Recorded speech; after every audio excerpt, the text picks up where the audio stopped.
The following is a presentation of the Belly Up Sports Media Network. Welcome back, everyone, to Austin Ollie, the sports podcast brought to you by now Belly Up Sports. Yes, sir. Tell We them about are Austin. officially partnering with Belly Up Sports, a media company that is kind of like us, you know, a little gritty, a little on the up and up. So yeah, guys, we'll put all their social medias below. Towards the end of the episode, you guys will kind of hear a little bit of a spot about them. So yeah, guys, definitely check them out.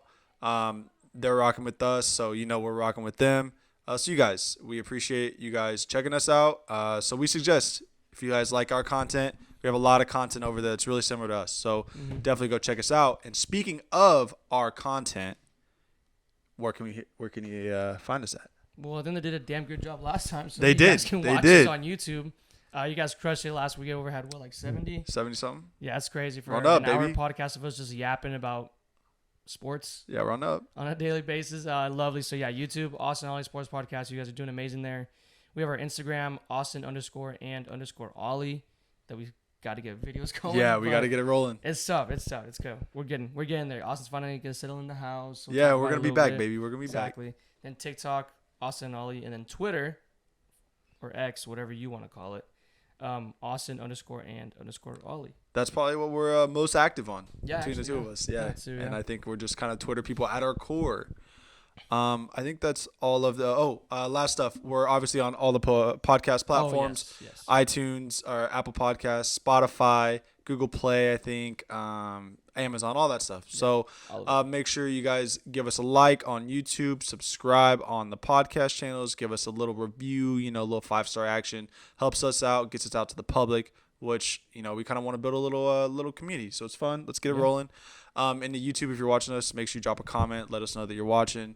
And if we say some stuff, and you don't agree with us, let us know. We appreciate it. Yeah. Because we'll have a debate with you all day long. But I think that's all of the housekeeping news. Ollie, tell me about your weekend, baby. What'd you do? Man, it was tough. I'm not gonna lie. I sadly went into the armpit this weekend. Yeah, Houston. AKA Houston. If you guys don't know, Eric clearly didn't know what the armpit was. He goes, no one calls it that. And That's tough. Yeah, because It's he's from Houston. It's the armpit of America. We Facts. looked it up. Of That's America, facts. not just Texas, of America. Facts. So yeah, I went up there on Friday right after work. Got there. My friend was at the Ranger game, the only one that we won. So That's we so got sad. there. Was at a bar. I got honked at literally as I stepped foot in Houston. So that was the welcome to Texas or welcome to Houston. I was rocking my Ranger stuff all weekend. As you should. Yeah, I went to the As game you on should. Saturday. Went to the golf store Saturday morning. We took way too long. They were there for like 2 hours. Oof. Yeah, we did some typical just looking around, not buying yeah, and I got my putter regripped. it. Okay, come we on convinced now. Eric to get a putter because his putter. Oh, was yeah, his dog putter is shit. busted. Yeah, His putter is exactly, busted. Remember. And he spent like $200 something dollars on a putter. I As didn't he think he was should. gonna do it, but he did it. Went to the game. Started off pretty well. We'll get into it if we have time. It was 2-0, and then they just kind of blew it out the water, and I was like, okay. Sunday we golfed. We did a little 3v1 scramble against Eric, and we were dogging him. Not gonna lie. Yeah, it's 3-on-1. You No, should. but still, it was like birdie par. So you guys were cooking. We were cooking. We were Was it? throwing darts. Did you guys end up playing that live course? No. Oh, we yeah. didn't. That was an expensive ass course. That makes sense. Yeah, we were just kind of like, just talking our ass on that one. Yeah. It was still a decent course. I understandable. liked it. It wasn't bad.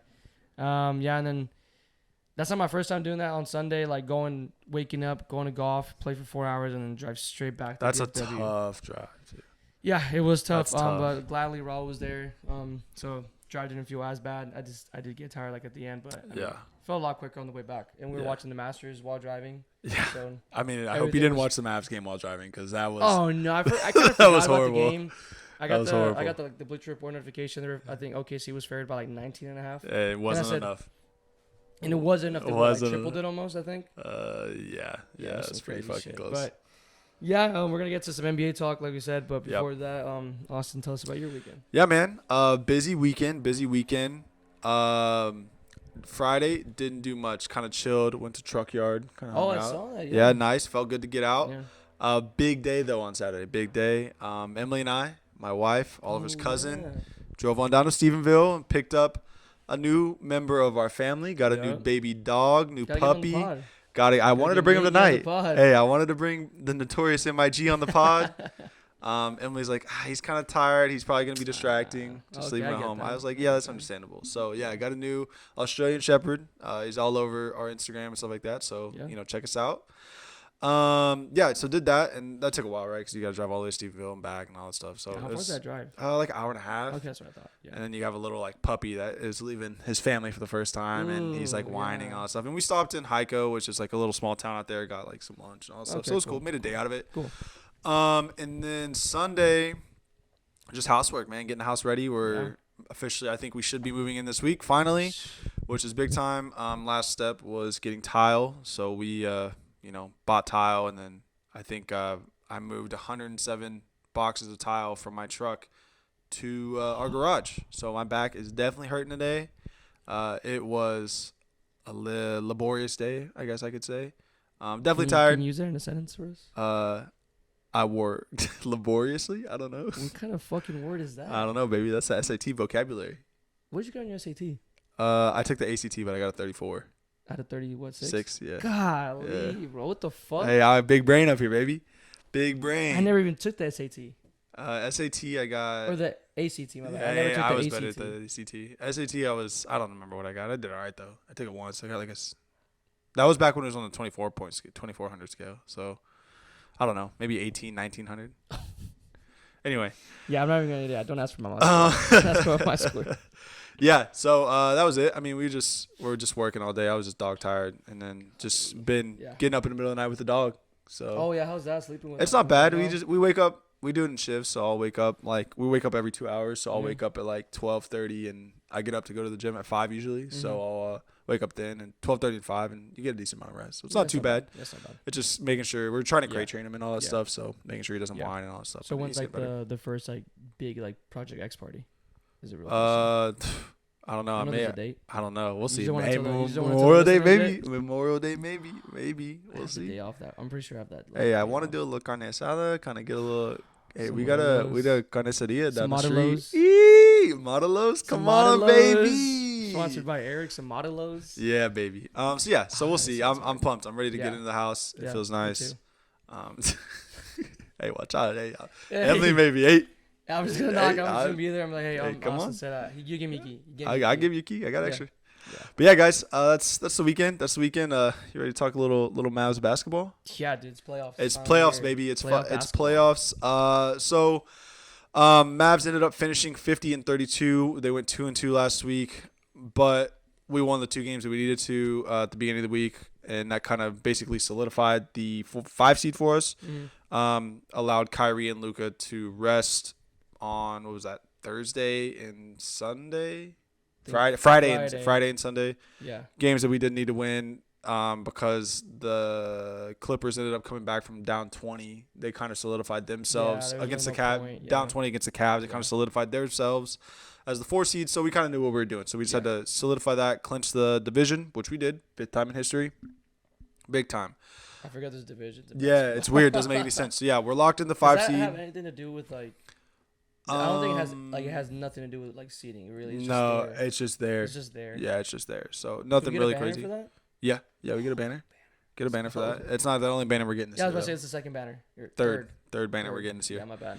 But yeah, so really nothing crazy to talk about. I think from any of the games last week. I mean, yeah, because nothing crazy happened. It was more so just like playoff seeding. We did what we were supposed to. I mean, you won. We won on that crazy run to end the season. Yeah, it was fantastic. And you get those, what you said, 50 and 32. Yep. It's insane.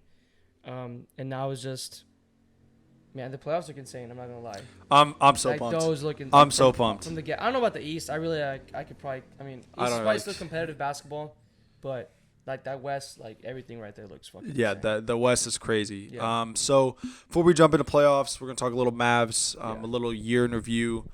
We're kind of going to run down player of the season, who we thought, surprise of the season, whether that's surprise player, surprise moment, surprise whatever, disappointment of the season, and then moment of the season if we have one. So Ollie, who's your player of the season? Let me know what you think. Should we be like unique and not pick Luka? Yeah, let's leave Luka out of this because that's MVP. Let's leave Luka out of it because I think that's too obvious. Right, that's obvious. We can all agree it's Luka, correct? Okay. Yeah. I think if I had to pick my player of the season, I'm kind of between two. Okay. Same position. And they're dogs. And hopefully one that comes back healthy. I was in between the Rook, D-Live, or Gafford. But I think I'm going to go Gafford. Okay. Be honest. I like that. I think that's my player of the season. I like that. And I think I think it's so valid because I think that ultimately, and this is a little foreshadowing for my moment of the season. Oh, But yeah. I think the trades were just such a vital portion of Yeah. such a vital piece of the season, kind of how the Mavs really, like, once they started clicking, it was important. So I think it's 100%, and I think Daniel Gafford kind of changed the way that we played. Yeah. Yeah, I was probably leaning towards Daniel Gafford as well, Yeah. just because I think ultimately he is a little bit limited when it comes to the defensive side. He's not really great in space. I think Maxey is obviously he's a better perimeter defender, and I want to say our best lineup consists of when we go small. Yeah. With Luka, Kai, PJ, Maxey, and I think Derek Jones Jr. I think is the 5, and that's our best net rating by far. But I guess I'll kind of go the same, right? I think Derek Lively started the change, and then when we saw what the possibilities were when we had a legitimate center that could play and was athletic and can, be a rim protector, can take that alley-oop threat, I think that Derek Lively was the guy that started it. Yeah. And as a rookie, man, like, he was so impressive. It's only up from here for him. And so he's going to be a guy that's going to be super impressive. So I think overall, really, really loved it. Surprise of the season, if you don't mind, I'm going to go first. Yeah, go. And I think that the surprise of the season was the positive minutes that we got from Mavericks-Clippers. Yeah, I saw you really emphasize on that. Ever since he came back whenever he was healthy. So since he's been healthy, I think ultimately, like, going into the season, we kind of had concerns about our center depth, right? We only had Derek Lively, rookie. We had Maxey, who's power forward center, kind of. Yeah. And then you had Dwight Powell. No, and you didn't have. Whatever you want to call him, he's not a center. Yes, it's not good. So. Ultimately, to kind of see, like, once he got healthy, I mean, he definitely kind of struggled towards the beginning of the year. And really since January, he's played a pretty pivotal role when it comes to the defensive side of the ball. I think that, what he doesn't really show up on a stat sheet. He may average 5 or 6 points a game. He's not going to have a ton of blocks. He's not going to have a ton of steals, but he's just in the right position. Yeah. He's making the right play. And, man, he can just, like, out for a big man, he's out in space. He's efficient. He's the type of player you have to watch. I mean, there's players that you can stat watch and get away with that, and just, like, based off stats, you can go, he's bad or good. But, no, definitely, like you said, you have to watch him play. And, I mean, kind of a little preview of everything, just like how you can easily just say how we've been disrespected out of the whole media for everything. True. What's new? With Luka, Mavericks, everything. I mean, they still hate on us on the trade with Kyrie. They're still not going to say that worked. They're not going to say that combo works, that duo works. And then I think playoffs is going to be the time to be able to show these people up. And, like, I mean, we're playing with a chip on our shoulder, if I'm being honest. Like, you have to. Like, there's really no even though, the books do have us winning against the Clippers, there's a lot of, I think, underdogs for the first time this year in a couple of years that underdogs are favored. That's crazy. I didn't know that. I didn't know that. This year. I saw something that ESPN posted. But I think in most books, I think we're favorites to win that series. But even then, like, you're still being disrespected in general. Like, the MVP ladder is a fucking joke. It's a joke. It's ridiculous. Do you know when the MVP gets announced? Is that before playoffs start? Because I think Coach of the Year was today, no? I think voting is after the end of the regular season, and so because technically it's a regular season award, not a. So I don't know if I don't think it's announced though and it's announced mid playoffs for sure. Oh, is it really? Okay. Because I remember when Joel Embiid won his he was like he received his on the court before a game. Oh shit. Okay. No, I was trying to figure that out. I couldn't find it, or I just didn't look too much time on it. But no, again, like, this whole Mavericks team, and then just, anything in Texas other than like Dallas Cowboys, they're always gonna get underestimated. Yeah. You can say the same thing with the Rangers. Last year they didn't get any of the media. They still thought that they were gonna be bad this year. We got all this and that. Not somewhat wrong about that. Yeah. But no, definitely playoffs is gonna be the time where everyone's gonna be watching you, and you get to see these names of like Dante Exum, Maxically, but Derek Jones Jr. I know a lot of people were already talking about. I guess I can pivot to here. I think my surprise this season is gonna be Dante Exum. Yeah, I think that's such a good shout. Yeah. Yeah, it's just like he was here. He was a a lottery pick guy. Yeah. And then didn't succeed that much here. Then he went overseas, and you bring him over here, and here is fucking. If you ever hear his interviews, whenever he does get interviewed, he sounds pretty cool. Though, what is he, French, right? Australian. Oh, Australian. Little Australian accent. Oh, he's Australian for real. He's Aus. Yeah, he's Aussie. He's on the Olympic team. Just with Josh Green. Oh yeah. wow, okay, he's Aussie. So, yeah, his accent and everything, and just like the way he was able to play, and you can tell that when he was hurt he got that contusion too. What kind of with Kyrie, the team struggled a lot. I mean, defensively and just how much confidence the team has on him to make that three ball. Especially we've seen big shots that he's hit. Yeah, big shots. I mean, he had that game tying game or game three or that game tying three against the Rockets. I mean, yeah. And even that in that point, like he had missed like 2 or 3 threes back to back, and they were still able to trust him. Like, no, like keep hitting it. You got it. Like, and I think what was that the second Warriors game at home? He was like 0 for 4 and 3, and they kept giving it to him, and finally, like when it mattered most, he buried a three that basically put the game away. Yeah, so that's when you need confidence in his team, and like I mean, you're not lacking any type of confidence with this team, if I'm being honest. And for the majority, everyone's healthy. Josh Green's just getting back on the flow of minutes. We're gonna talk about that playoff rotation. Hopefully, it's gonna be easier after the first game, but still, it's kind of hard to predict right now. I mean, you can kind of tell who it's going to be, but like now with Josh Green coming in, like whose minutes are you taking? It's going to go down to like I think it's 7 guys. 7, maybe 8. Maybe 8, depending on them. I bet 8's probably more realistic. It just depends on matchups, I think. Ultimately. Yeah, exactly, definitely. So, and I mean, you haven't beat the Clippers, and this is the year. I hope you're right. I really hope you're right. I mean, it clearly didn't care about trying to get the seeding right. I mean, it was going to happen anyways. Yeah, it's fine. But yeah, that's my surprise of the season. Sweet. Disappointment of the season. Do you got one off the top of your head, or are we talking players? It could be anything. It can be players. It can be moment. Be coach. It can be GM. I'll give you a moment, and then a player. Okay. Player, you could probably guess. TSJ. Okay. Right? Probably the same thing as you. Yeah. Hopefully he gets hot. I mean, hopefully he takes his break off and like starts building houses. Whatever he's throwing out there. But yeah, he had a pretty disappointing season this year. I mean, and I think like since I mean obviously right, mine's the same. Tim Hardaway Jr. Yeah. I think my biggest gripe of him being the disappointment of the season was he started off so hot, and we kept saying like he's not gonna stay hot like he's not gonna stay hot like this. He's not gonna hot. We both were. We were both on the. We need to trade him. We need to trade him. Like trade him now while his market is high as it is. But I think ultimately, I mean, he's kind of a Jason Kidd guy almost. I think J Kidd rocks with him. Yeah. He sees like, hey, he may be streaky, but then one day he's gonna put 35 up, and it's just gonna be disgusting. So, I think ultimately, from a disappointment side, like it sucks because you wish that he would have been able to kind of keep that stuff going. But still, like, in this last game of the season, you see that Tim is the guy that, like, he's the vet that they're running up. And they're letting run with A.J. Williams and Alex Fudge and all these guys. And it's just, like, it just shows, I mean, how far he's fallen since the start of the season, which sucks. Yeah. No, I definitely agree with that. Also, I mean, if we're going to go for – I can think of a disappointing, like, moment in the season. Okay. Was when Dwight Powell was just being fucking Dwight Powell. Oh, yes, bro. Oh, my gosh, yeah. I mean, you don't know. I mean, the ceiling this team could have had if Kyrie. I mean, pray to. I mean, what we only ended up. We were 5 games behind the top 3 seeds. Yeah, I mean, I'm pretty sure a fully healthy Kyrie playing those games. I mean, there was nothing against him on that where he could have done better. No, like it was just like I mean, a player fell on his fucking leg. Like, a useless player, no, I'm not going to say it, sorry.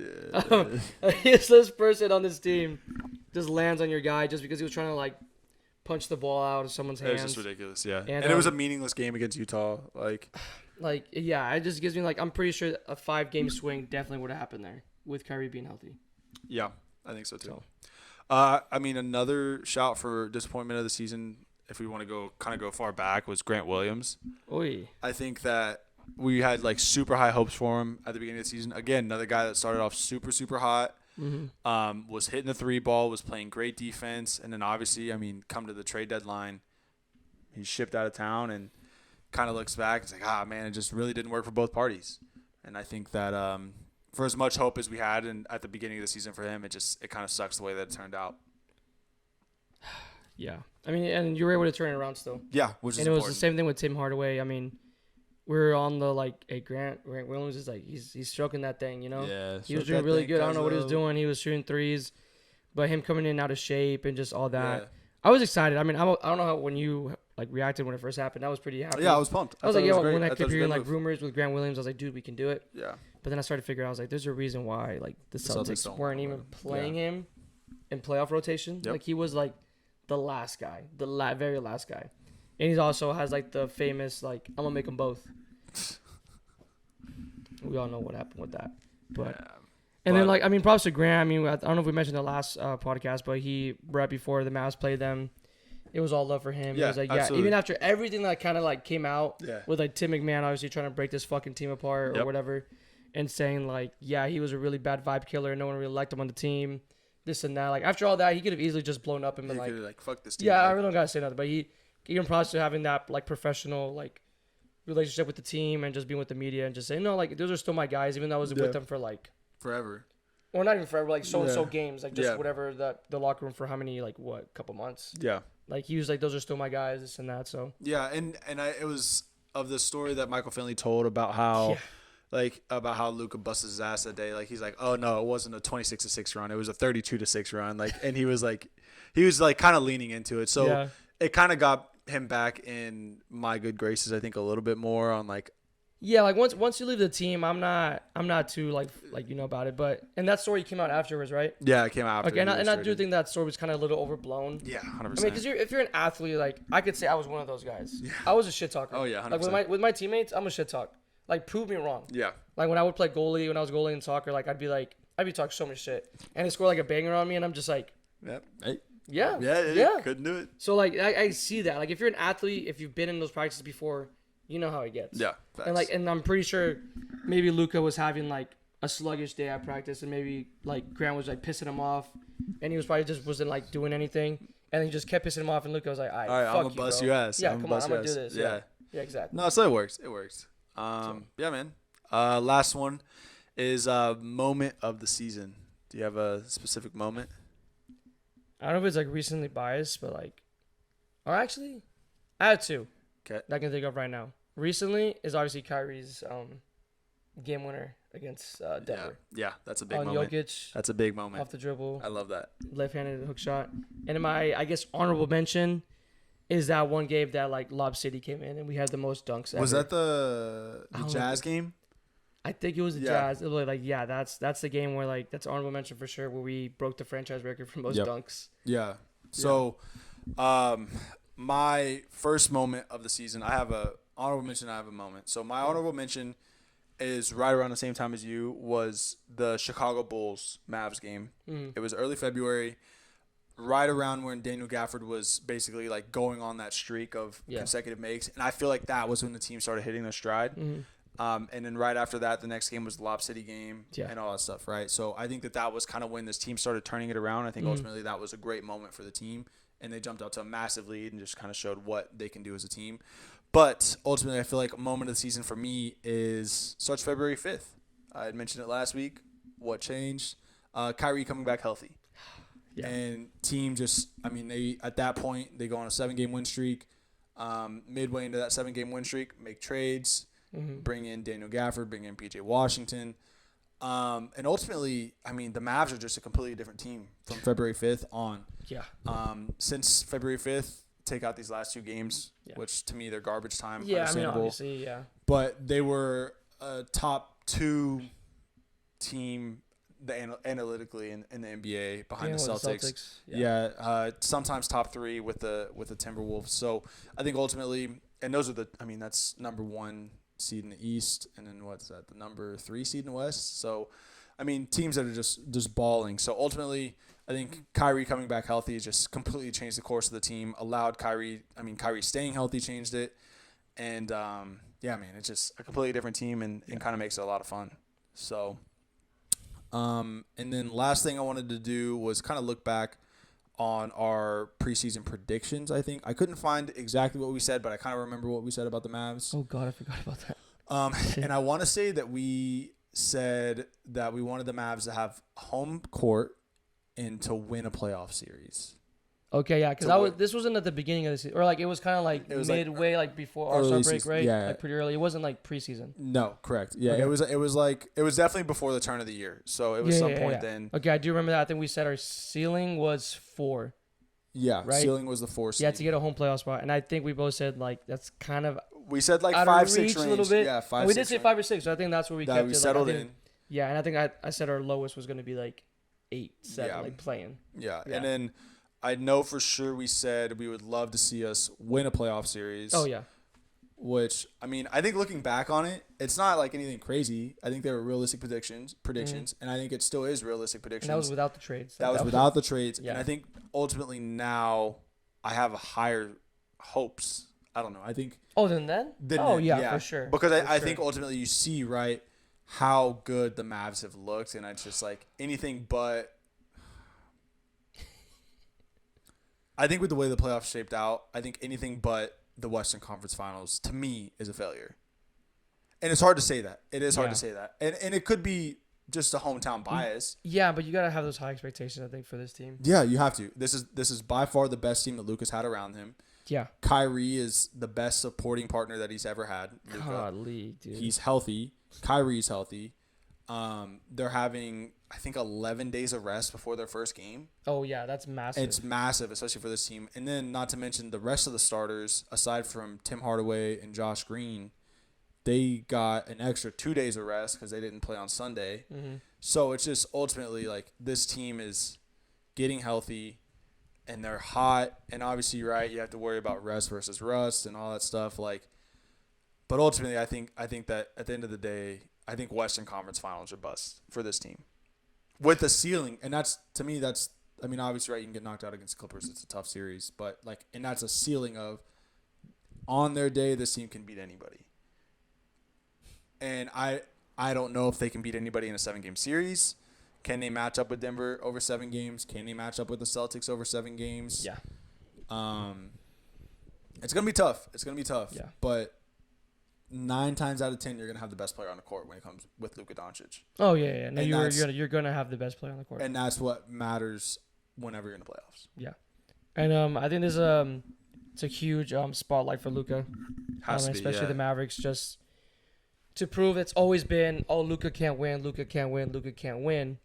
But I mean, from what I remember, Luka has like the highest points per game in playoffs. Yeah. Right? Yeah, I want to say he has a higher. Either that or is he the highest or behind LeBron or behind Michael? He's up there. I think it's him and Michael are 1-2. Yeah, and I think he averages almost 40 points against the Clippers. I think. Yeah, it's ridiculous. And then playoffs. Yeah, it's ridiculous. It's like 38. Maybe. And I was with oh my god, I wish I had it pulled up. Did you see that tweet with our starting lineup? We had our stat box, our box score. Yeah, so I think the last time that we had Mavs-Clippers, I think Game 7 of the 2021 Finals, our first round of the playoffs was.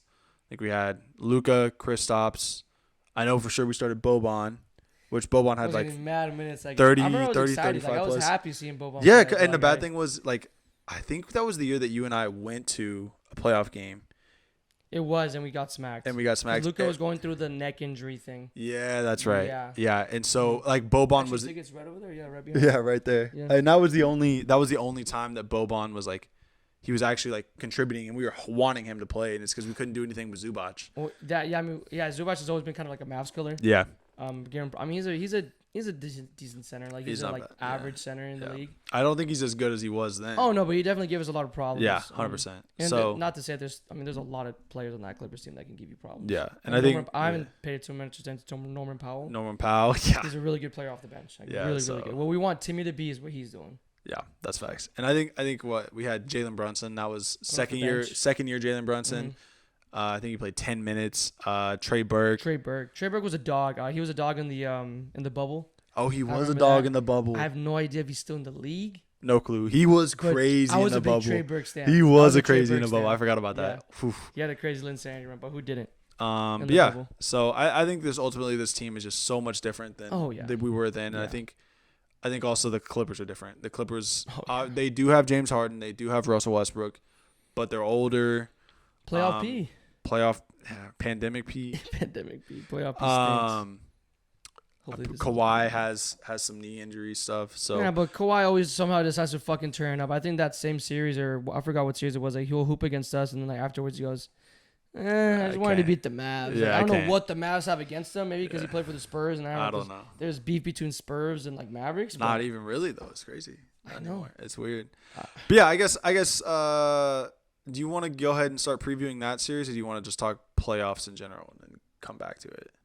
That's up to whatever you want to do. I guess since we're already talking about it, let's Yeah. keep going. All right. So obviously we're kind of more of a Dallas sports centric podcast. So we're going to start with Mavs-Clippers. To me, that's the one that we really care about.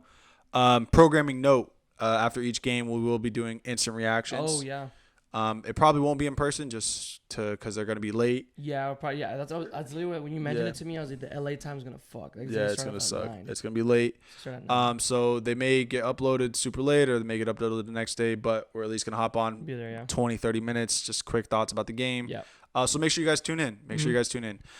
So Clippers Mavs 4 versus 5. You got 2 games in LA, 2 games in Dallas, so on and so forth. Blah blah blah blah. First game is on Sunday. Time is to be determined. Okay. I'm assuming that's because of the playing games, which we'll talk about here in a little bit.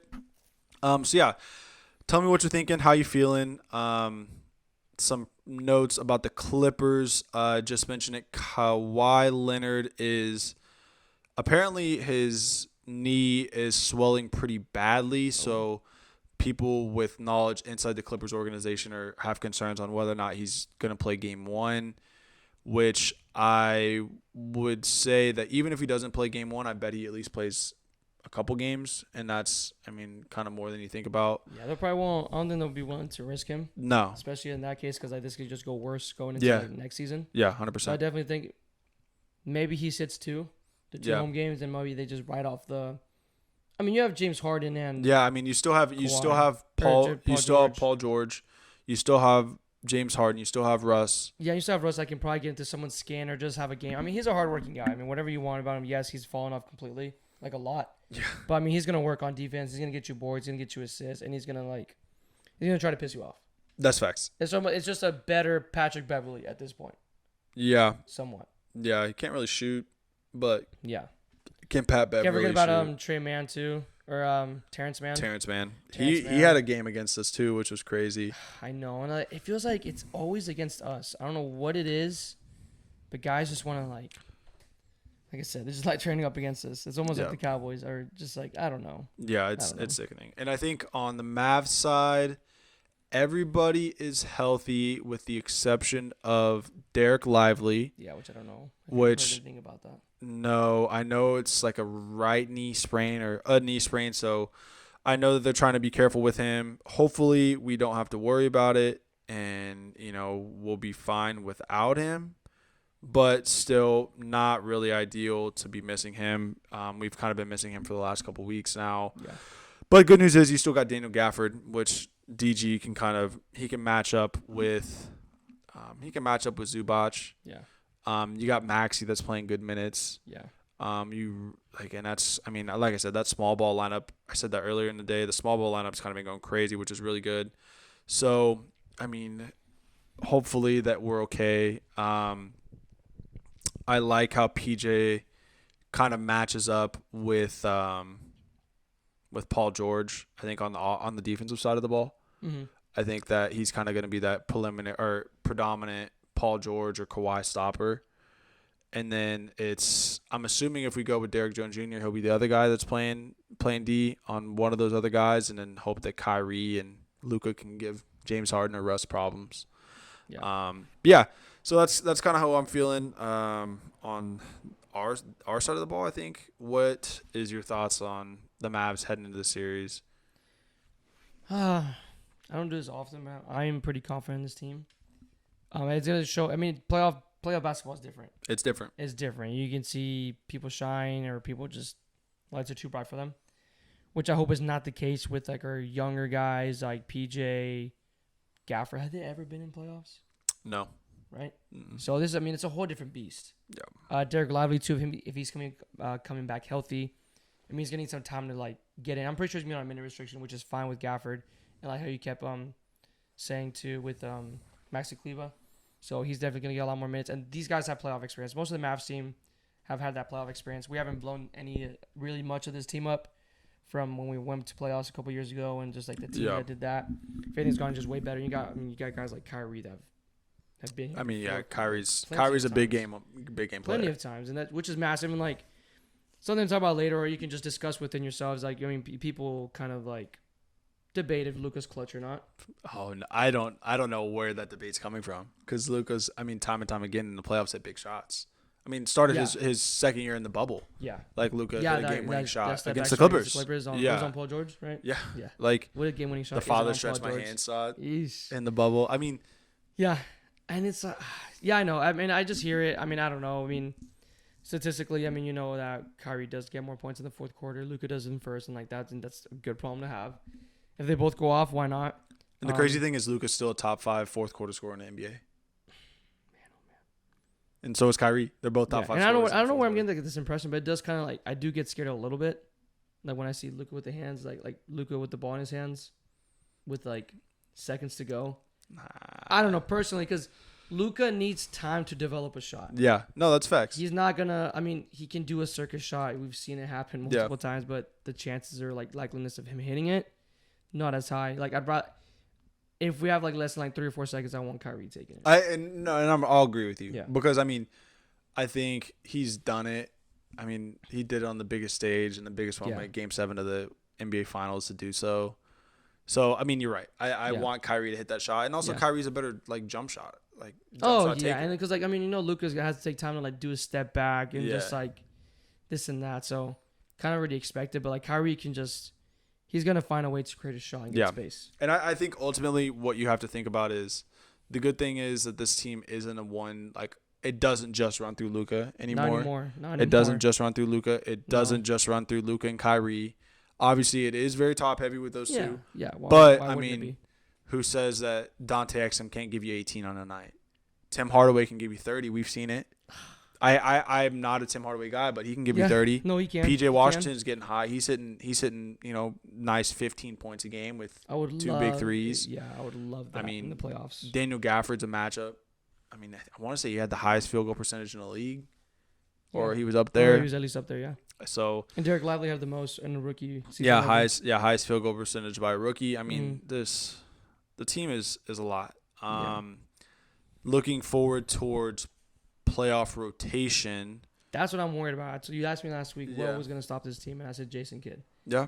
So I hope that he gets his head out of his ass and just runs what he's. I think they're running a 9-man rotation. I think they're going to go Luka, the main starting 5 that we've been seeing. So Luka, Kai, Gafford, Derek Jones Jr., PJ, Gafford as the starting 5. First sub. First off the bench is going to be probably Maxey. Or I mean, it depends on what Lively's health, but I think it is. Yeah, it's going to be Maxey because he gives you a little bit of small ball depth. Mm-hmm. Dante Exum is going to get minutes. Yeah. And then from there, that's 7. That's 7. And then, is Derek Lively healthy? That's 8. You don't really know. Mm-hmm. And then from there, you got Tim. Oh, God. Yeah. You got Tim Hardaway. You got Josh Green. You got, who else? Who am I missing? I think that's it, right? That's got to be it, right? From our rotation guys? Yeah, that's what's that, 9 guys you said? 9 or 10. Yeah, that's got to be right. I think I counted, there's 11. There's 11 rotation guys that we have if everybody's healthy. I mean, if you want to throw Hardy in there, maybe. Yeah, Hardy's not going to get minutes. Yeah, no, so I think what you said is right. It's going to be, people that come off the bench, Hardaway, Maxey, and Dante Exum, and Josh Green. Yeah, because, Dwight Powell's not going to get minutes. No, he's not. No. AJ Lawson's, none of those guys are getting minutes. So it's like a 9. It's like a 9-man rotation. And that's a good 9. It's not because you're running 9 because oh God. No, you're running 9 because holy shit. And I think ultimately, whenever it gets down to crunch time, you're going to see a lineup of Luka, Kai, Dante Exum, PJ, and then either Daniel Gafford, Maxey, or Derek Lively, depending on what the center matchup calls for. And I think you go in clutch time. I think you go with Dante Exum over Luka or over Derek Jones Jr. because that gives you a third ball handler. Yeah, that's so big. And somebody that has the jump shot, which Dante Exum does have. He can somewhat create his own shot sometimes. I see him hit some nice some mid rangers. Yeah, and he came into the league as a point guard too, so he can distribute, he can do all that, and it works. So I like that. And, yeah, I think ultimately getting to predictions, I got Mavs in 6. I was gonna go with Mavs in 6. I think Mavs in 6. I think that they're going to steal one. I think they're going to steal game 1. Yeah. Especially if Kawhi's hurt. Yeah, I think they're gonna steal Kawhi's game out. 1. You have that, and you kind of pressure on to get Kawhi back sooner. Yeah, so I think you take game 1, drop game 2, Kawhi comes back, take 3 and 4 at home, drop game 5, close at home in game 6. Wow, okay, that sounds nice. I like that idea. I could see it going 7. Yeah, me too. I could see easily. it going 7. This is a tough matchup. I'm not saying I don't respect the Clippers and who they are, but I think ultimately I'm just a Mavs. At the end of the day, I'm a Mavs homer, right? Yep. I have a lot of faith in this Mavs team. They've been fucking on fire. I think they're going to be great. So that's kind of what I'm thinking. I think Kawhi, and nobody's scoring more than 24 points a game, I think, on the Clippers. So, No, yeah, Kawhi leads the league, or leads the team with 24. Yeah. So, yeah, that's kind of what I got. Any other last minute things on Mavs before we kind of push the rest of the NBA? No, man, I'm excited. I'm pumped. I'm really pumped. Like I said, I've always been excited for playoff basketball, but I've always gone in with this might be a bad thing. I'm going in with some expectations, like you said. Yeah. Like I guess I had no expectations of Western Conference Finals the year we went. Yeah, no, 100%. No way how we did it. I don't know. And I think even when we got to the Western Conference Finals, it didn't feel like this was a team that could have won the championship. Oh, no. Especially when we we came up against the Warriors. I mean, the gentleman sweep with the Warriors, obviously. So yeah, it just showed how far behind we were. Yeah. But, I mean, you got the experience. You were able to do it. And if you were to do it with that team you had, imagine, like, this team is, like... So, as it'll be my first time, definitely, like, with some expectations. Yeah. For my NBA 100%. team. 100%. Yeah. So, it's exciting. Yeah. And then last thing, NBA, is we're going to go and talk a little bit of playoff preview. So just kind of running through the overall seeding of the NBA. So the Western Conference, and kind of a surprise, thanks to Wembanyama, the Oklahoma City Thunder secured the 1 seed, which we've kind of been saying, I think, a couple weeks ago when I talked about my ideal playoff scenario for the Mavs was anybody but the Denver Nuggets taking that 1 seed. Yeah. Which Oklahoma City ended up with the 1 seed, and I'd rather have Oklahoma City than Minnesota anyway. So I'm cool with that. I'm cool with it. I like it for a Mavs sake. Looking ahead, obviously 1 game at a time, 1 series at a time, but looking ahead, I would much rather have OKC in the second round than the Nuggets or than Minnesota. Yeah. Denver ends up with the 2 seed, and then Minnesota with a 3. Obviously Clippers, Mavs 4 and 5. Phoenix steals the 6 seed, which I think they were kind of toying around that 7, 8, 9 range, and then ultimately they go on a 3-game winning streak to end the season, which is great for them. They lock up that 6 seed. Pelicans end up at 7. They're playing the LA Lakers in the first playing game, who are the 8 seed, and then the Kings Warriors round up 9 and 10. Kings, really bad drop off. I want to say they were the 5 seed at one point, maybe 2 or 3 weeks ago. In their last 10 games, they finished 4 and 6. Not ideal. When you have teams like the Mavs that were 7 and 3, and that includes 2 losses resting teams. Golden State was 8 and 2. Lakers were 7 and 3. Pelicans were 5 and 5. Like just stuff like that, and it just kind of shows that Kings team is playing pretty poorly right now. On the Eastern Conference side, the Celtics were kind of far and away that best team in the East, end up at the 1 seed. On a last-minute deal yesterday, the Knicks ended up with the 2 seed, which was kind of a surprise. It felt like Milwaukee Bucks. They were kind of a lock for the 2 seed, but ended up with the 3 seed. You got Cleveland and Orlando at the 4-5. A rematch for Giannis's ball in the 3-6 matchup with the Indiana Pacers taking the 6 seed. 7-8 seed, you got Philadelphia and Miami, and then for the 9-10, you got Chicago and Atlanta.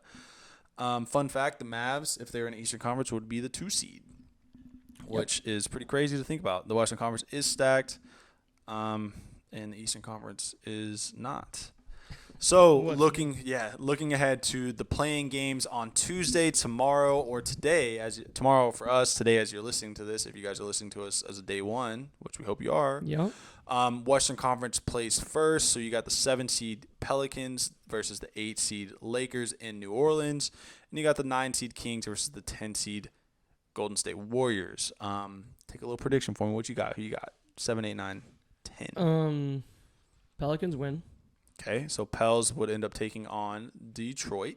Not Detroit. Denver. Denver. Yep, thank you. And then after that, Kings, Golden State. Golden State wins. Yeah, I like that. Kings are, I mean, like you said, unless they somehow turn it up, but they're going to be – oh, no, they're going to be at Sacramento, correct?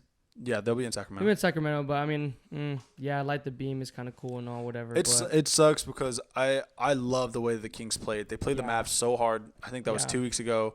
I mean, Sabonis is a dog. Sabonis is a dog. I always like the way he plays. I love the way he plays. I mean, De'Aaron Fox is a good player. Keegan Murray is a great three-point shooter. Like, they got talent. It's just Harrison Barnes. Yeah, I mean, ultimately the West is just murderers row. But I just think like you said, I think the Warriors are just coming in all harder, and I mean, this is their tournament. Yeah, the playoffs. This is their thing. This is what they do. So I think they do that. They upset them. So that gives you a Lakers Golden State matchup on Thursday. And you're telling me that's not what they want? You're telling me that's not what they want? Yeah, that's tough. Come on now. And I would take I don't want to take the Lakers, but I think the Lakers. Okay. So you got so Lakers would take the 8 seed. So that means that the Pelicans would take 7 seed, end up against Denver. Lakers take the 8 seed, end up against Oklahoma City. Yeah. I have the Lakers beating the Pelicans. Okay. I think that the Lakers end up as the 2 seed and take on Denver. Yeah, and then I just feel like that Lakers don't want Denver. So like that's why I'm like I wouldn't be surprised if they lost. Yeah, and then you want to avoid Denver. I mean, we wanted to avoid Denver. Yeah, I know. But yeah, continue. And then Golden State and Kings. I got Golden State winning that too. Mm-hmm. And I think Golden State beats the Pelicans. I think Golden State is, and to me that's scary. Golden State getting the 8 seed is scary as a Mavs fan because I think Golden State can beat the Thunder, and that would match up. I think any of the teams, like I said, even like the Lakers or the Warriors, would definitely put up a fight against OKC. Yeah, and I think that it just I don't want to see OKC. I want to see OKC in the second round. I don't want to see anybody else, which is crazy to think about that you want to see the 1 seed, but it is what it is. Yeah. But yeah, so I got the Lakers ended up with the 7 seed, the Golden State Warriors ended up with the 8 seed. Yeah. Pelicans and Kings, they're fun teams. They've played well, but ultimately it's just they don't have the experience. I don't think they have the ability to do so. Yeah. Eastern Conference, you got 7 seed Philadelphia at 8 seed Miami. Joel Embiid's back. Yeah. He's playing well. I think he had 30 the other day. Oh, okay. So who do you got there? And then 9 seed, you got Chicago, 10 seed Hawks. 76ers win. Yeah. And then and then the Bulls win. Right? I don't know. That looks like a bum off. I don't. It really doesn't matter. I don't know. I feel like that line will be literally -1 or +1. Yeah, it doesn't really matter. They're both bad. It'll be a coin flip. I'm gonna just go with. I'm gonna go with the Hawks. I'll go with the Hawks. Yeah. I'll go with the Hawks, and the Hawks play the Heat, and then the Heat win. The Heat are winning. Yeah, I think it ends up that way. I think Philadelphia ends up as a 7, Miami ends up as a 8. Yeah. Joel Embiid is gonna. I wouldn't be surprised if the Sixers end up beating the Knicks in the first round. That'd be so Knicks. Knicks. It would be Knicks, Sixers with. Yeah. I mean, that'd be such Joel a Knicks Embiid. thing Yeah, Joel Embiid ending up as a 7 seed, and he's starting to get healthy again. He's playing well. That's scary. I mean, I could see the Sixers because the Sixers were a top 3 seed before he got hurt. So he's starting to get healthy again. They're kind of figuring it out. Miami's obviously Miami. They don't even start playing until the end of the year anyway. So yeah, they're weird with that one. Yeah. So that's that. Yeah, man. I think that's first round that we're gonna start previewing. We'll make our picks for the first round of the playoffs after everything's settled next week. Yeah. You got any final topics NBA wise? No, but I mean, this is what people do, playoff basketball. I know I'm pumped, dude. I know a lot of people don't watch regular season basketball. Like I said, a couple of TikToks is that me coming out of retirement, not watching any regular season basketball, but playoff basketball. Playoff basketball is it. Playoff basketball is a it's up there. It's up there. And I think this year, like, as a basketball fan, I've done a lot more just casual basketball watching and not watching just the Mavericks. Mm-hmm. And I'm so pumped, dude. I mean, there's so many great players around the NBA. Yeah. There's a lot of really, really intriguing matchups. The Western Conference is unbelievable. Yeah, I think more so it helps that it's like the younger generation or the new generation coming in. Yeah. I mean, we saw with like the East and West All-Stars. Yeah. Of how like this is the new NBA. This is where I mean legends are being made as we speak. And so I'm pumped, man. Yeah. It's gonna be fun. It's gonna be great words. For sure. Great stories. So next is Ollie and Outfield. But before we get to Ollie and Outfield, take a moment to hear from our sponsors. Hey everyone, it's Ryan from No Credentials Required to talk to you about one of our newest partners at Belly Up Sports, SeatGeek. Yeah, live sports is great on television, but the feeling of being at the arena is a priceless experience. That's why our friends at SeatGeek are there to help you find the best tickets at the best prices. Not only can you get tickets to sporting events, but you can also get tickets to concerts, comedy shows, musicals, and more. Search for your desired event now at SeatGeek.com, enter promo code BellyUpSports at checkout, and you save $20 off your first purchase. SeatGeek. Life's an event. We have the tickets. Thank you for our beautiful sponsors for that. Okay, Love it. guys? Yeah. So now, for all in the outfield, we're gonna keep this short and sweet because clearly some our fans like NBA a lot. It's where this is popping off right now. Yeah, it's popping off right now. Yeah. Baseball is still early. Still very early. I mean, you could be on the Rangers suck train for a little bit since you lost the series to the A's, and then you lost the series to the fucking trash throws. So like, hey, 1-0 win tonight though. 1-0 win tonight for the first time in since 2021. I think they were saying for a 1-out win shutout. Lorenzen makes his Rangers debut. Yes, sir. Scoreless, obviously, and then you got Jose Leclerc in a new position coming in, 7th inning or 6th. He got 6th inning. Yeah, 6-7. He went 2, and then to Robertson. Right? Yeah, Robertson. Robertson's been a very big dog for us, and then Kirby Yates. I kind of figured he was gonna be one of the closer guys. I mean, he's got like I think 60+ career saves, so he's been in there before. He's just a little older guy, but yeah, 37. Yeah, 37. You shut out the Tigers. Offense, you mentioned it right before we started the pod. Offense is kind of slowing down, or hasn't looked great. Hasn't looked great. Corey Seager goes with another day off today. They're just being smart with him, keeping him healthy. Yep. They don't want any more injuries than there already are. Yeah, I feel like as a team, I mean, there's so many guys that are down, especially in the bullpen. I mean, there's been a lot of bullpen issues. Even if our bullpen wasn't already so thin. Yeah, and I saw a stat today that our pitching struggles in the 7th inning. Oh god, because our starting rotation is at like a top 5 ERA. Yeah, so as a whole, I want to say our ERA as a team is like, I want to say it's like 10th in the MLB. As a whole. Wow. Our 7th inning ERA is like a 10.28 in the 7th inning. Okay. Which obviously is last. Yeah. You take out the 7th inning and you just go the ERA for the rest of the innings. Yeah. We're the 4th best ERA team in the MLB, and we're averaging, I think it's the ERA of like 3.1 per game. Okay. So. Just 7th inning woes, man. What I'm hearing is we're just not gonna play the 7th inning. We're just gonna skip it. Yeah, I think we skip it. If any Ranger game is gonna be just an 8-inning game. Yeah, 8-inning game. You play 1 through 6, skip 7, go 8-9. I'll even go. You know what I'll do? We'll go 9-inning game, 1 through 6, skip 7, go 8, 9, 10. Ah, I like 10 that. inning game. I like that. 10 inning do you game. still do the zombie runner though if it's the 10th inning? Yeah, that's fine. Why not? Okay, cool. Why not? Let's make it fun. Even if you're winning, like, it doesn't matter. Like, if you're like, let's say I'm beating you, and like we're like, it's like 2-3 or 3-2, you're still gonna have a zombie run. Why not? I don't think. That's my rules. I don't think Austin thought this through, guys. No, I didn't. I did not.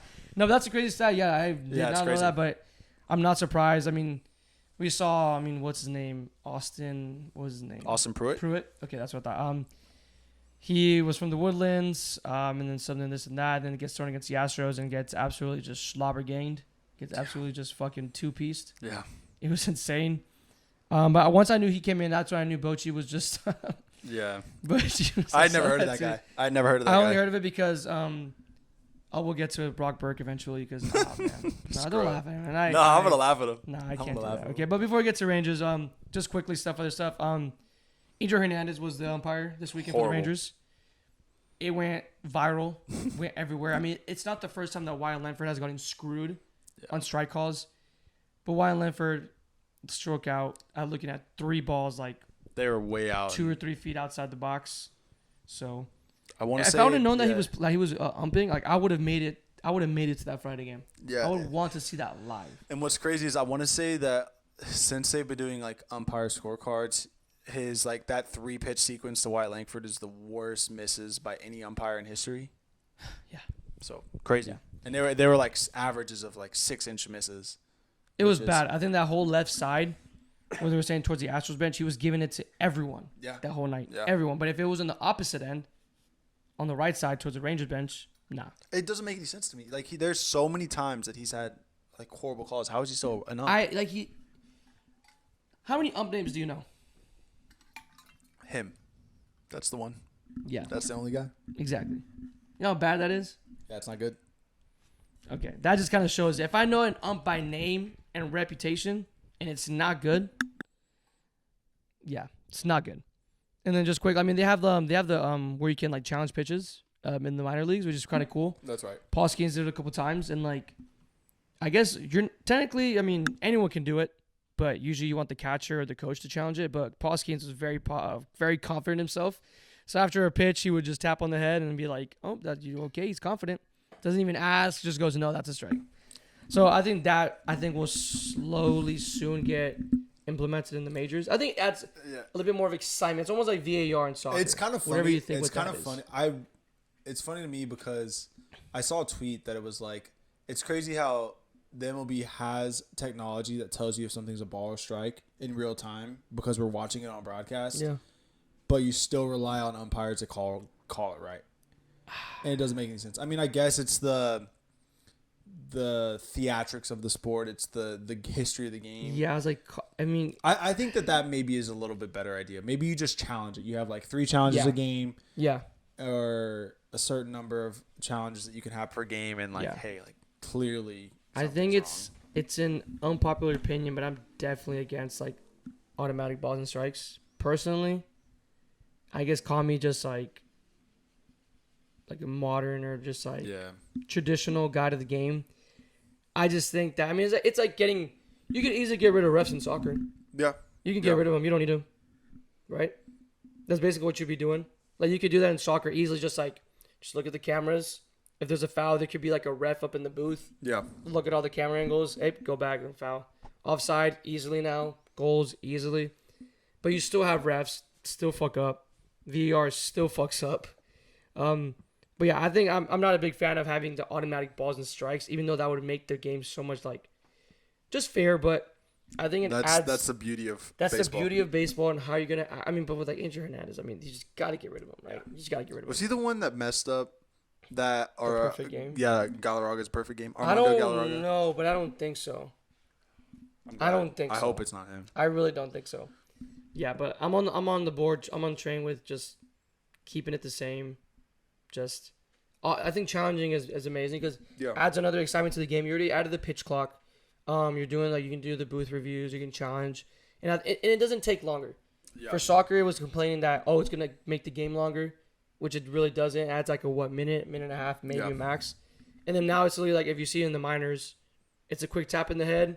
They show it on the jumbotron for everyone to see. I like that. I think it's kind of cool because it's also like if I'm pitching and you call it a ball and I'm like, nah, it's a strike. It's kind of like a, just like a look at these nuts, huh? Like, what's up? Like, don't. It's like play like call a better game. Yeah. Or to like if you challenge a ball strike and it's a ball and like it stays ball, he just kind of like don't question my strike zone. Right? It's like I think this is kind of cool. It adds a little bit more to the game, but I'm definitely against automatic balls and strikes. I think it just adds to the game and just the way you do it, and you just got to keep them personally. Yeah, I like that. That's me. So that was Andrew Hernandez. A little quick other side story. Jackson Profar. Yeah, I remember him. You remember him? Jackson Little Profar. Ranger. Yeah, I remember him. Yeah, he's Mr. Irrelevant. According to Will Smith, catcher for the Dodgers. So not Brock Purdy. They are in California, but Mr. Irrelevant is now Jackson Profar. Supposedly, so the Dodgers pitcher was throwing a perfect, or I don't know if it was a perfect game or a no-no, and he tried bunting to break it up. He didn't like that, the pitcher. I'm trying to remember what the pitcher's name was, but he did not like that. That's tough. And then he gets a ball thrown almost at his head, like just kind of high. And Profar doesn't like it. He was talking shit to Will Smith. Bench is clear. I mean, Padres, Dodgers is always going to be something. Yeah, it's always something. spicy. I love it. I have Dodger fans or Dodger friends that are fans, and then they'll let me know how their games are going. So it's awesome. I think they lost that series. I think the Dodgers or the Padres won. Yep. But yeah, so yeah, I think afterwards they asked him, and then Will Smith goes, "Yeah, I mean, it's kind of irrelevant." And I was like, "Oh, Damn. Kind of makes it like I don't know what you think about the Dodgers, but it kind of makes the Dodgers a little bit more hateable." Yeah, they're a hateable team already. They were already Yeah, I mean, hateable. because they got everyone, and if you're listening, you can have whatever the fuck you want with the Dodgers. That they didn't buy their team, whatever. I don't care. Cool, but that comment after Will Smith getting I think he's the highest paid catcher now, and then he's a good catcher. He really gave me that vibe of hateable. But then him saying that, and then the next game, Jackson Profar has a really good game, gets a double or like a 2-run double RBI, and then he's batting I think 318 for the season. Yeah, it's impressive. So and even asked Manny Machado because former Dodger, and then Manny Machado homered that series and just stared down the bench. Okay. So yeah, it's personal with him. And they asked him, and he goes, "That's crazy for them to say he's irrelevant. That's one of our guys." So that was, I mean, it just adds more rivalry. But I just thought it was funny that Profar, little former Rangers, He's Mr. Irrelevant now. I love it. So yeah, and then one more story around the league. Mason Miller, if you haven't heard of him, I have. he's a fucking dog on the mound. He's a closer for the A's. Future Texas Ranger. I hope you're right. I'd give up so much for him. I'm not even lying. I'd give up so much for him. Because you don't develop a guy like that. No. That's a No. hidden gem, and Yeah. they found one in Oakland. They're about to play in AAA ballpark, Yeah, crazy. so he's not going to be in many closing up. I mean, props to the A's. They've been playing some pretty good ball. I mean, They beat us in the series. Yeah. They beat the Nationals in the series, back-to-back series wins for the first time in 5 years, I think. That's crazy. Wow. Yeah, to win back-to-back series. So, and you have Mason Miller, so kind of story on him. So he was actually a starter. I had no Okay. idea about this. He was a starter last year. He had 4 starts. He was at a 3.38 ERA. Pretty impressive. Yeah. Pretty impressive. Minor UCL sprain came up, which is kind of the recurring theme that's going on right now too with pitchers that are throwing really hard. Yeah, high velocity. I mean, bro, he's throwing 104, 105. Yeah. So I think after that, he came back a little bit after September, and they said that he's gonna be out of the pen, just to kind of ease it up on him. And I think after that, he's just you know what, we're just gonna keep him in the pen. Yeah. He's able to imagine a guy that can just control 104, 105, and have a wicked slider. Yeah, crazy. He's absolutely been insane. What's that? So yeah, he struck out 14 out of the 26 batters. Yeah, it's impressive. What's that math, Austin? Mr. Math guy. It's like What percentage is that? 50, 53, 54%. 54%. He's striking out the batters that he's faced. For this real? year. I mean, I don't know. I'm just take a taking guess. your I'm word gonna for take it, a guess. Mr. 34 ACT. 53.8. I'm him. I'm him. Big brain. I was testing him, and clearly he got it. But in his last 3 outings, he struck out 7 of the 9 opponents without allowing a base That's runner, unreal. topping That's- out 104 with his fastball. That's unreal. Jeez. So that's Mason Miller. He will be in a Rangers on a uniform. contender. No, he won't. They won't trade him within the division. That's what I'm thinking. Yeah, I don't know if trade they him within the will. I don't know how it is with that with baseball trading it within the division, which I kind of say it's kind of shunned upon. Yeah. So I don't think it'll happen. But I think if you give him an offer, they can't refuse. I mean, because Oakland. I mean, Well, the You're bad thing is, looking- who do you give up? if you're rebuilding, but if you're Oakland, if you're rebuilding, you're not looking for pitchers right now. Your I guess pitcher's your that's true. last worry. That's Look true. at the Rangers. Yeah, it's true. We we tried a little bit with it, Corey Kluber, kind of. Yeah. But you went and got your middle infield, Yeah, Marcus that's a good Semien, point. Corey Seager, runners-up MVPs. Who do we give up then? I'm trying to think of Who who would you give up? Yeah, who could we give up? Oh, Give up Foscue. I was like Foscue. Foscue's up there. It'd be a lot of Nathaniel Lowe. That's another thing to talk about. I mean, Nathaniel Lowe is close to coming back. It's gonna be interesting what to do with Jared Walsh. Yeah. I think once Nathaniel Lowe comes back, it's his job. That's his first base job. Nathaniel Lowe's been raking now. And he's just got his first start again in Rough Riders. First goal against Verlander. Verlander. Was there, and he got absolutely rocked on Love Friday that. night. Yep, love it. So he got a homer at the end of that game. Yeah. And I don't know what his actual stat line was, but I'm pretty sure he got 3 or 4 hits. Yeah, something crazy. So clearly he's still there. He's that silver slugger that got it last year, or no, the year before, and then Golden Glove this past year. So I'm really interested in what you do. If you're getting Mason Miller, I'm willing to give up Nathaniel Lowe. That's I'm willing crazy. to do it. Yeah, that's crazy. Because I mean, this offense is still so. I mean, you can just easily slot anyone in. I mean, You just need Not you saying need that the he's- I pitching. mean- You need the pitching. you need the pitching. That's what you need. You don't need a first baseman right Yeah. now. Jared Walsh has been an absolute tear right now. He's doing really good defensively. and he's doing the job on Yeah, first base. and you have guys that can deputize if you really need it. Yeah, exactly. If you really need it. So if he's going to be a Ranger, I'm willing to give up Nathaniel. Yeah. And I wouldn't be surprised if he is one of the guys that's being dealt, because I don't think Jared Walsh has too high of a value right now. Yeah, that's fair. I think they're going to try Jared Walsh first, but it might be Nathaniel. Yeah, I can see it. So that'll be a talk towards the end. But yeah, I'm hoping that Mason Miller is a Texas Ranger. That'd be nice. All right, so now transiting to Texas Rangers. They're 3-4 since the last pod. Not the best. Jose blows a 1-run lead. He loses the closing spot because Boch said, enough of that shit. Lose a series to the A's and Astros. From last week, this was before today's game. Adolis is batting .417 within the last week. So he's dogging it up. Langford .318. Our boy Jay Smith. FJS. FJS. If you guys know what that means, I mean. If you know, you know. If you know, you know. Eek, eek. He's batting .304 for us. Sick. How does that make you feel? Sick to my stomach. And the MVP chance. How does that make you feel? It's even I was worse. within 1 foot of him, and I think I wanted to sock him. See? Yeah. For personal reasons. FJS. FJS, guys. Great ball player. FJS. He's a great ball player. He's He's a he's great ball insane. player. He was nothing like this last year. He changed a lot of his batting stance. He did everything. Yeah. He's very good defensively too. He was that short today for Corey. Made some very good Yeah, plays. he's been hooping. I hate to say it. And then OPS in the last week, Evan Carter, He's back, baby. 1.012. He's back. Adolis at 1,000 or 1.000, and Heim at 919. And you know what? That was a big deal because Jonah Heim started off so cold, I feel like. Yeah, and I mean, kind of with Seager too. You could say Seager is kind of on a slow start, even though he's getting hits, but I think he has one homer. Yeah. He's getting slow there, but I mean, he missed all of spring season. Yeah. And Jonah Heim kind of did too. So this Yeah, is that's technically true. their spring training. That's true, yeah. So they're like still getting the pitches recognition and getting back to the swinging thing. So I'm not really worried about them. I think we said it last week. I think you got it. Once you get, we said it with Jose. We said if you're not 30 games in, when you're 30 games into the season, then you kind of start realizing if you have a problem. Yeah, I think that's after the first month of the season, you can start looking at guys and go, okay, you Yeah, know, 'cause this is it's what we still have way this too year. early. I mean, like we said, ERAs bump up and go down like, pretty fast for right now.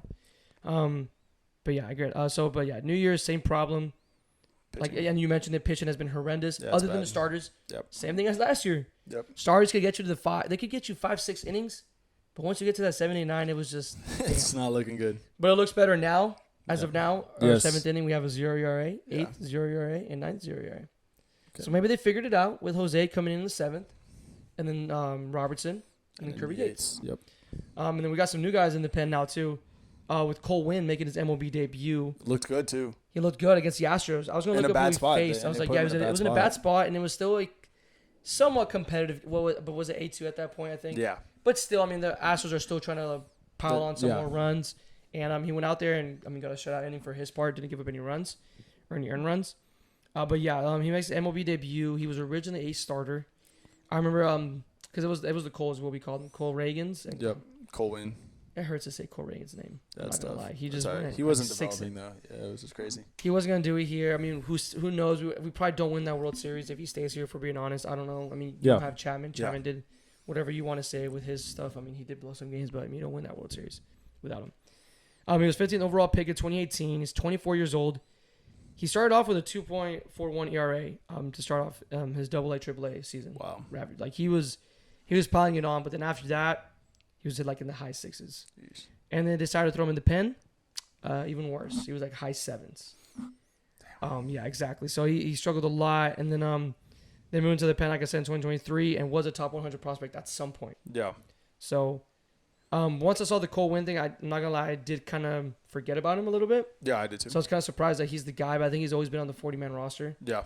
And then he came in to replace Brock Burke. I can say he's my guy. You know, you won't own up to saying that. I'm not gonna own up your with guy. Brock. But Brock Burke was my guy because he was there in the dog days. The dog days.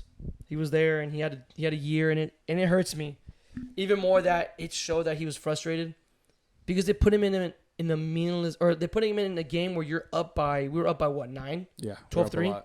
And they made it a what, 4-run game? Yeah, 4-1 game. I wanted to shit myself. I was like, dude, no way this bullpen fucks it up. And they almost fucked it up. You know what fucked it up? Yerry Rodriguez. I don't think he's ever gotten a clean inning. I'm glad he's gone. I'm surprised he Holy didn't get DFA. crap. I'm surprised he didn't get DFA. He is terrible. He's bad. Yerry Not Rodriguez, you're God awful. Okay. Yeah, When I went to my first game at the Ranger Stadium, you know how they go show like a montage? It was the same pitch. It was one strikeout from like, I don't know what year it was, but it was just that slower motion because they get like 3 minutes to warm up. They had no other highlights of him. that's tough. He pissed. So he's gone. Good. But yeah, so Brock Burke, his frustrations let out clearly It's because funny- they put him oh, in the sorry. game and he Yeah, gives yeah. it that homer to the Tucker and then comes out that he breaks his hand. Hey, at least he was smart enough. It was his non-throwing hand. Okay. I Oh, didn't know just that. right I hand. didn't Yeah, know just- that. Yeah, so he was smart about it, but I read that and it kind of did break me a little bit. I was like, damn, like you can tell that. What are you laughing at, bro? This is like he was a dog. He's our third lefty pitcher in the bullpen. Yeah, it's not And good. last year, I mean, Bochy had no trust in him, and I was just like, why? He kind of showed it. This year, he goes, all right, come on, let's see it. Fucked it up. And he's like, okay, we're going to put you in a game that you're up 9 runs. And I think he gave up, what, 4? Yeah, it wasn't good. And then I see that broken arm thing, and I go, oh, my.